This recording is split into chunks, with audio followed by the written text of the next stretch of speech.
오늘 설교 말씀의 제목은 우리는 공산당이 싫어요. 성경 말씀은 계시록 2장 6절과 7절을 같이 봉독합니다. 시작. 오직 내게 이것이 있으니 내가 니골라당의 행위를 미워하는도다. 나도 이것을 미워하노라. 귀 있는 자는 성령이 교회들에게 하시는 말씀을 들을지어다. 이기는 그에게는 내가 하나님의 낙원에 있는 생명나무의 과실을 주어 먹게 하리라. 아멘. 자, 니골라라고 하는 단어의 의미는 백성을 정복하는 자라고 하는 뜻을 가지고 있습니다. 우리는 그저께 금요일 날 저녁에 영화 한 편을 감상을 했습니다. 신도림에 있는 CGV가 아니고 다른 이름이던데 어쨌든 CGV 치니까 나오더라고요. 제목은 우리는 공산당이 싫어요 였습니다. 오늘 이 영화를 통해서 우리가 무엇을 어떻게 생각해야 하는가를 알아보려고 하는 것입니다.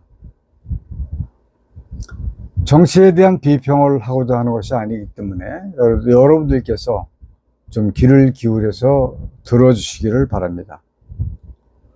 사람들이 매일같이 잃어버릴 수밖에 없는 그 무엇을 다시 한번 고취해야 하겠기에 다른 말씀을 준비를 했다가 그저께 밤에 이 영화를 보면서 이것을 많은 분들에게 전해야 되겠다라고 하는 생각이 들어서 설교를 갑자기 바꾼 겁니다. 그래서 어제 토요일 날 그 예배문을 보내드리는 분들에게는 좀 늦게 보내드렸어요. 왜냐하면 준비가 다 되어져 있었지 않았기 때문에 그런 겁니다. 이 영화는 실화를 그린 영화예요. 물론 뉴스 형식, 다큐멘터리 형식으로 꾸몄지만 사실을 그대로 묘사했기 때문에 그 감정 자체도 그대로 살아서 나타나는 것을 느낄 수가 있었습니다. 때는 1968년 12월 9일 강원도 평창군 용평면 노동리 해발 720m의 괴방산 중턱에 있는 한 농가에 북한에서 특수훈련을 받고 남침한 울진 삼척 무장공비 120명 중에서 많은 공비가 이미 국군에 의해서 사살이 되었고 남은 공비들이 배가 고파서 배고픔을 해결하려고 가난한 농가에 들이닥쳐서 일으킨 사건이었습니다. 자, 이곳에는 속사국민학교 괴방분교의 2학년 이승복 어린이가 살고 있었는데 그때 마침 등잔불을 켜놓고 공부를 하고 있었다라고 합니다. 그 이승복 어린이가 살고 있던 그 집은 나무로 틀을 잡고 흙을 물에 개서 발라서 집을 만드는 소위 귀들집이다 라고 하는 것이었습니다. 옛날에 우리가 시골에 살 때 이런 집들을 많이 봤죠. 공비들이 먹을 것을 요구를 했습니다. 그런데 이 집에는 정작 먹을 것이 없었기 때문에 그 집의 어머니는 무참하게 살해되고 말았습니다. 아버지는 이웃집 일을 도와주기 위해서 갔다가 늦게 와서 보니까 이 광경이 벌어진 거죠. 그래서 공비들과 저항을 하다가 칼에 찔렸습니다.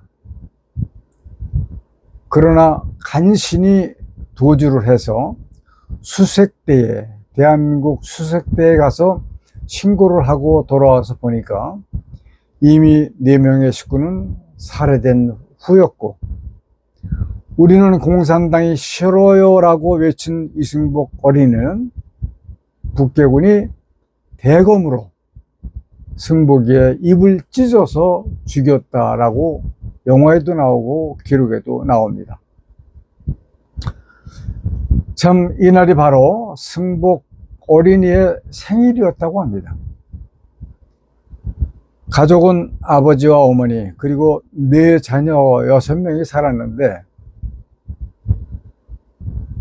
어머니와 3명은 현장에서 죽임을 당했고 겨우 한 사람, 승복 어린이의 형 이학관 군만 구사일생으로 살아났다라고 합니다. 이학관도 이미 36군데 상처를 입은 상태였어요. 아마 예측키로는 기절을 했다가, 죽은 것처럼 기절을 했다가 간신히 깨어나지 않았나 하는 생각이 들기는 합니다. 자, 이 영화에서는 세계적으로 공산당에 대한, 세계적으로 모든 것들을 공산당에 대한 적나라한 실상을 보여줬습니다. 자, 우리 대한민국에 대해서는 건국 대통령 이승만에 대해서 저는 그동안 혹시 했었어요. 유튜브에서 이승만은 대친일파다라고 하면서 많은 사람들이 욕을 하는 모습을 보면서 그럴 리가 없는데 라고 하는 생각을 했지만, 방송을 그렇게 나오니까 조금씩 더 그쪽을 믿어지는 상태였습니다. 그러나 이 영화에서 그렇지 않았던 것을 밝혀줬습니다. 그리고 남과 북이 나누게 된 사실에 대한 내력도 자세하게 보여주어서 좀 후련했습니다.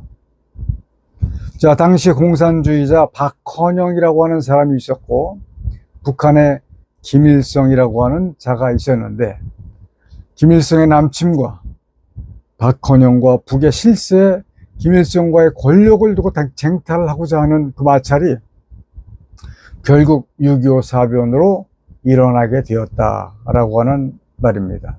그러니까 박헌영이가 김일성에게 남침을 해서 이렇게 하면 남한을 모두 적화할 수 있다라고 이야기를 하는 것을 듣고 김일성이 총과 칼을 들고 내려온 것이죠. 그러나 끝내는 박헌영은 김일성의 그 권세를 이기지 못하고 총살을 당하고 맙니다. 이러한 전쟁 와중에 희생자가 헤아릴 수도 없이 많아요. 영화에 본 것을 보면 도로가 있고 가운데는 차들이 다닐 수 있는 도로인데, 양옆으로 빈틈이 없이 죽은 시체들을 뉘어놨습니다. 그뿐이겠어요? 구덩이를 파고 수없이 많은 사람들을, 죽은 사람들을 집어넣는 모습도 봤습니다. 6.25 사변, 악한 북한의 남침을 별로 대비가 없었던 남한 이승만 정부가 결국은 낙동강 하류까지 후퇴를 하게 됐습니다. 지금까지 흘러내려오는 말로는 그때 당시 낙동강의 강물이 붉을 정도로 많은 사상자가 났다라고 하는 소문이 있었어요.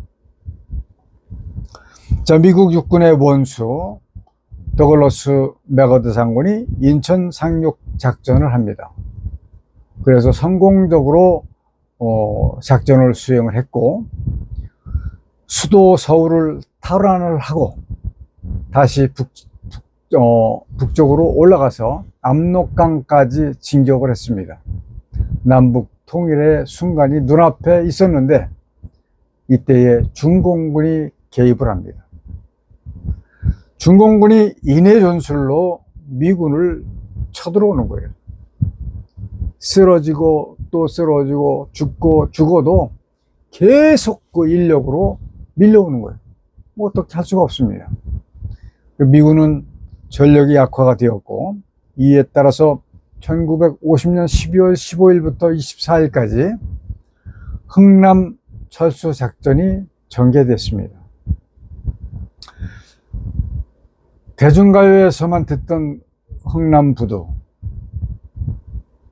흥남 부대의 실상을 이날 영화를 통해서 보게 된 것이죠. 철수를 하기 위해서 군함에다가 전차 그리고 포대를 실었던 미군은 어떠한 그 통역자가 그 부대장에게 간곡히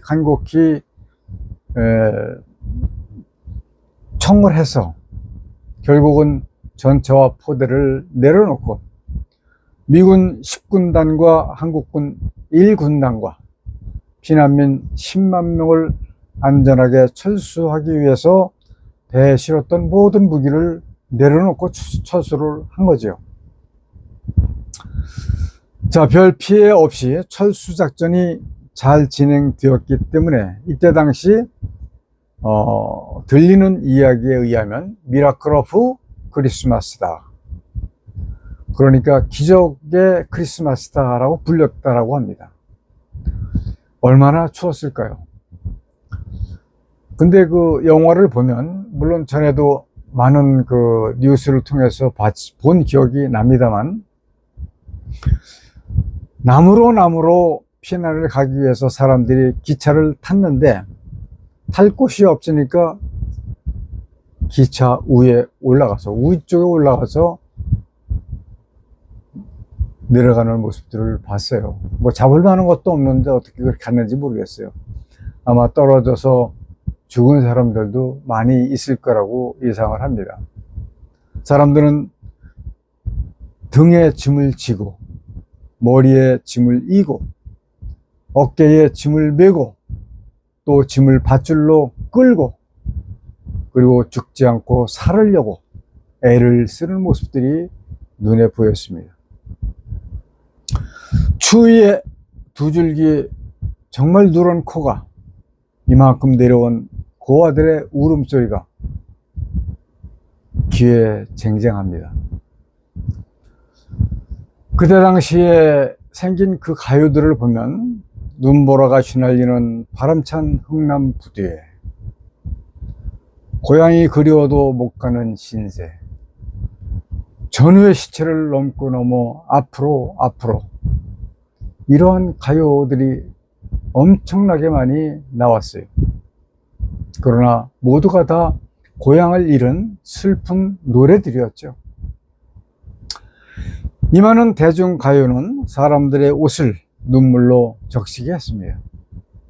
이렇게 많은 사람들의 희생자 그리고 이들의 당한 고통 그리고 이들에게 쌓인 그 슬픔은 단 몇 사람의 이념 사상 때문이었다라고 하는 겁니다. 박헌영과 김일성 그 몇 명이 더 있을지 모르지만 두 사람 때문에 이런 일이 생긴 거예요. 공산주의냐 민주주의냐 좌공사상이냐 우공사상이냐 그러니까 오늘날로 말하면 좌파냐 우파냐 이겁니다. 북한의 김일성 그리고 박헌영과 남한의 초대 대통령 이승만 장로님의 그 이념 전쟁에서 발발한 6.25는 엄청난 인명과 재산과 이별의 슬픔을 가져오게 된 겁니다. 자, 영화에서는 이어서 윤석열 대통령에 대한 소개를 했고 이어서 4.15 부정선거를 말을 했습니다. 자, 그 대표 감독 금기백 씨는 영화를 통해서 사상에 대한 확실한 이념을 알리기 위해서 집을 팔아서 제작을 했다라고 말합니다. 그날 당시 그럼에도 그 자금은 부족해서 영화 관람은 공짜로 보여줬지만 관객들의 자의에 의해서 기부금을 받는 통을 갖다가 설치를 한 것을 보고 많은 사람들이 참여하는 모습을 봤습니다. 저는 그 영화를 보면서 그 이야기를 들으면서 이 한 편의 영화 총 비용이라도 돈이 있으면 해줬으면 좋겠다라고 하는 생각이 들더라고요. 다음 주 월요일부터는 4.15 부정선거보다 이번 6.3 부정선거를 밝혀서 보여주겠다라고 이야기하는 말씀을 들었어요. 영화에서는 우리 한국뿐만 아니라 세계에 퍼져 있는 공산주의에 대해서도 많은 부분 보여줬습니다. 자, 오늘 여기까지가 영화 이야기입니다. 오늘 이 설교를 들으시는 분들 중에 이 영화를 보신 분도 계실 거예요. 영화를 직접 관람하셨거나 오늘 이 말씀을 들으시는 우리 사랑하는 성도 여러분들께서는 과연 어떻게 느껴지시는지 궁금합니다. 그러나 같은 느낌일 거라고 생각을 합니다. 자, 이념, 사상 등은 사람의 욕심으로부터 생겨나는 겁니다. 세상에 있는 모든 사상가들이 다 그렇습니다. 자신의 욕심을 채우기 위한 일이에요. 그래서 하나님께서는 말씀을 하십니다. 욕심이 잉태한 즉 죄를 낳고 죄가 장성한 즉 사망을 낳느니라 라고 야고보서 1장 15절에서 말씀을 하십니다. 그리고 또 말씀을 하세요. 누가복음 11장 3절에서 우리에게 날마다 일용할 양식을 주옵시고, 주기도문에 있는 말씀, 주기도문이 바로 여기에 있는 말씀을 인용을 해서 주기도문을 만든 거예요. 물론 주기도문, 사도신경 이런 것들을 하지 않는 교단도 있습니다. 그러나 저는 그 하지 않는 교단에서 공부를 했어요. 그러나 저는 합니다. 왜? 좋으니까. 예수님께서 가르쳐 주신 기도가 뭐가 어때요? 좋으니까 하는 거예요. 하나님께 영광이 되어질 것이기 때문에 합니다. 자, 일용할 양식 외의 것은 욕심이라고 하는 말씀입니다. 자, 일용할 양식이라고 하는 것은 먹을 것과 입을 것과 잠잘 것과 그리스도를 믿는 믿음이 진행되어질 만한 물질을 말씀하시는 거예요. 그러나 이것은 결코 쉬운 일은 아닙니다. 이거를 해결받은 사람들이 그렇게 많지가 않아요. 그러나 많은 사람들은 이보다 더 나은 삶을 살고 있는 사람들도 얼마든지 있습니다. 그러므로 저는 여러분들에게 말씀을 드리기를, 힘들게 믿음 생활하지 말자. 자유한 믿음을 갖자. 헌금도 주어진 만큼만 하십시오. 할 수 있는 만큼만 하십시오. 만일에 오늘 설교를 드릴 그 말씀처럼 일용할 양식이 해결이 되었다면, 먹고 쓰고 자고 입고 그리고 생활할 만한 재물이 확보가 되었다면 하나님 나라의 영광을 위해서 헌금 넉넉하게 하십시오. 사람의 마음에 욕심이 생기면 죄로 연결이 됩니다. 하나님의 나라에서 욕심이 생긴 루시엘 전사장이 교만이라고 하는 욕심 때문에 루시퍼로 강등되고 땅으로 쫓겨난 겁니다. 아니, 쫓겨났다라고 보다는 성경에서는 찍으셨다라고 말씀하세요. 쫓겨난 것은 그냥 쫓겨난 거지만 찍었다라고 하는 것은 팍 내려 꽂으신 거거든요. 하나님의 나라에서 이 땅으로. 자, 하나님의 나라에서 하나님을 섬기면서 행복한 삶이 보장이 되었던 루시엘이 마귀로 변해버린 거예요.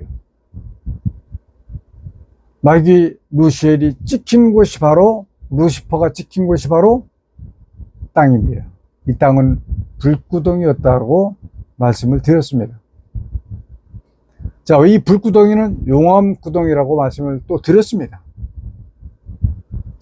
자, 하늘과 땅을 창조하시려고 이 땅에 오신 여호와 하나님,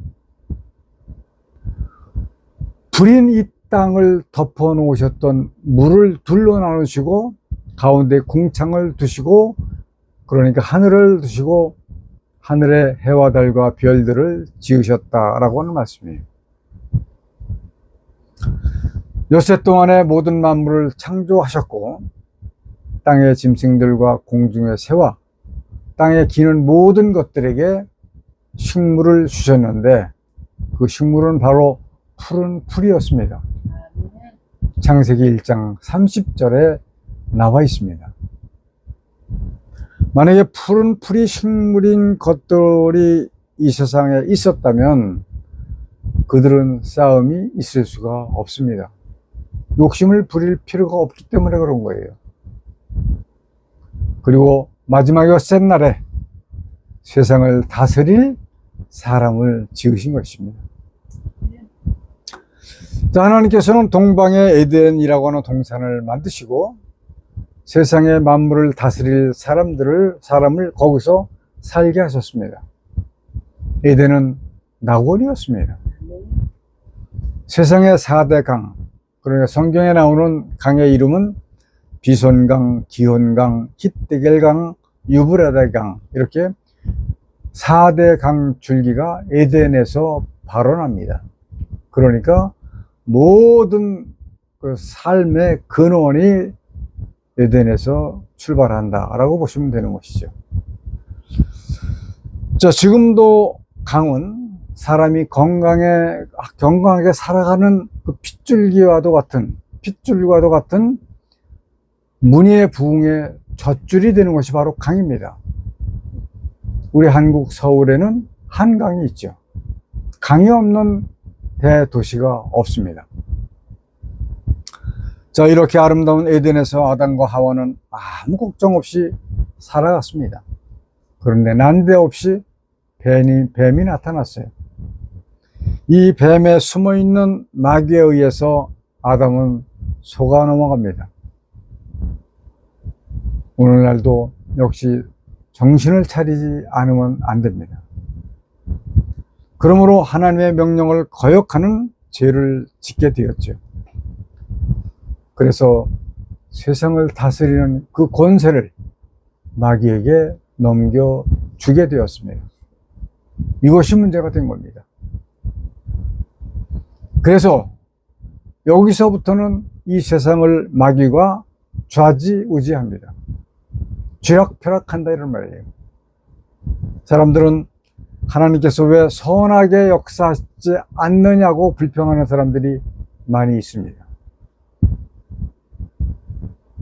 왜냐하면 세상을 다스리는 권세를 아담에게 하나님께서 주셨는데 이거를 범죄함으로 말미암아 악한 마귀에게 빼앗겼기 때문에, 마귀가 가지고 갔기 때문에, 마귀가 역사하고 있기 때문에 그런 겁니다. 아담의 죄로 아담에게 맡겨주셨던 권세, 공중권세, 즉 세상 권세를 마귀가 지금 뒤흔들고 있기 때문에 그런 겁니다. 그러나 하나님께서는 사람에게 근본적인 양심이라고 하는 걸 주셨어요. 물론 짐승들에게도 약한 양심은 있습니다. 사람이 양심적으로 옳지 않게 생각하는 것은 바로 마귀의 생각이다 라고 보시면 맞습니다. 자, 그렇다고 하면 공산주의도 역시 그 욕심이 마귀의 편이다 라고 밖에 볼 수가 없습니다. 사실 따지고 본다면 주의는 좋은 거예요. 왜냐면 열심히 벌어서 똑같이 나누어 먹자라고 하는 그 주의이기 때문에 좋은 겁니다. 그러나 똑같이라고 하는 말은 틀린 말이에요.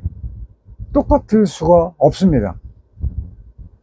맨 위에 있는 순회자들은 누리고 또 누립니다. 그리고 죽이고 또 죽입니다. 그리고 또 가지고 또 가집니다. 그러나 맨 아래 있는 백성들은 겨우겨우 먹고 살기도 힘이 들 정도다라고 하는 것을 우리는 기억해야 됩니다. 똑같이 나누어서 똑같이 살고 자기들의 권력도 나누어서 한다면 이거 좋은 거죠.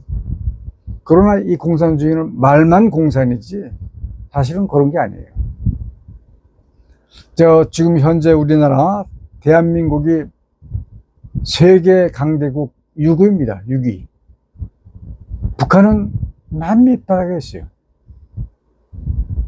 개인 욕심을 채우기 위해서 선한 민주주의 망가뜨리지 말아야 됩니다.